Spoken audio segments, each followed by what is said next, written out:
Imagine driving 700 miles, crossing 4 state lines, and tricking a security team, all while carrying a backpack containing a loaded handgun and your ex-wife's wedding dress.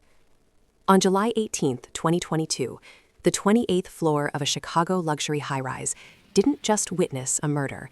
It witnessed the final, calculated act of a man who decided that if he couldn't own a woman's life, he would personally ensure it ended. This is the chilling story of Sania Khan, a TikTok star who documented her escape from a toxic marriage, only to have her new beginning turned into a blood-soaked crime scene. The mystery began not in the sterile hallway where the police stood frozen, but in the silence of a culture that told a woman to quiet the storm, even when the waves were already over her head. Sania was a vibrant Pakistani-American photographer, a woman whose lens captured the smiles of others while she hid the bruises on her own soul. She grew up in Tennessee, caught in the suffocating grip of tradition, watching her own mother become a social pariah after a divorce.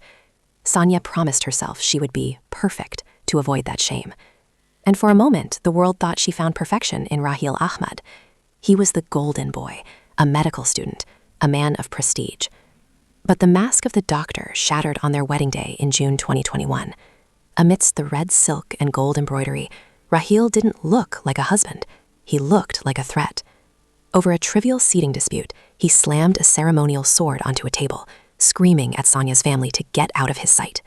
It was a warning written in steel, but Sania, desperate to save face, walked into the cage. They moved to Chicago, to that apartment on the 28th floor. But as Sania's career soared and her TikTok following grew, Raheel's ego began to rot. He was failing medical school, and he channeled that failure into psychological warfare, calling her passion worthless. On December 7th, 2021, the rot turned lethal. Raheel attempted to jump from their balcony, but as he stood on the edge, he grabbed Sania, trying to drag her into the abyss with him. He didn't want to die alone. He wanted to take her light with him.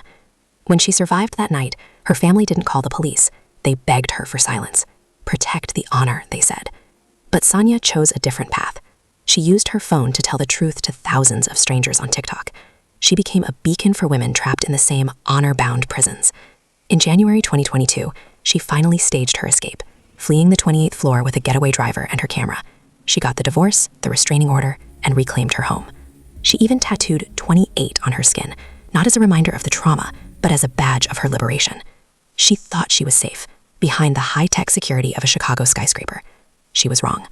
Raheel Ahmad spent his final days in Georgia, meticulously planning a mission of vengeance. He didn't just show up. He used a sophisticated ruse, posing as a potential tenant to a real estate agent, just to bypass the lobby security. He rose to the 28th floor, carrying that wedding dress, a sick symbol of the honor he claimed she destroyed. As the police stood in the hallway, responding to a welfare check, a single gunshot ended the defiance of Sania Khan. Raheel left a note claiming it was an accident, a final gaslighting lie from beyond the grave. Investigators found him with the gun still in his hand, a coward who couldn't face the world he destroyed. Today, Sania's story isn't just a case file. It's a global movement against domestic violence. Her friends wear the number 28 on their skin, ensuring that while the wind off Lake Michigan continues to whistle past that apartment, the world will never forget the girl who refused to be silent. The question remains, in a world that values reputation over safety, how many more Sania Khans are currently being told to quiet the storm?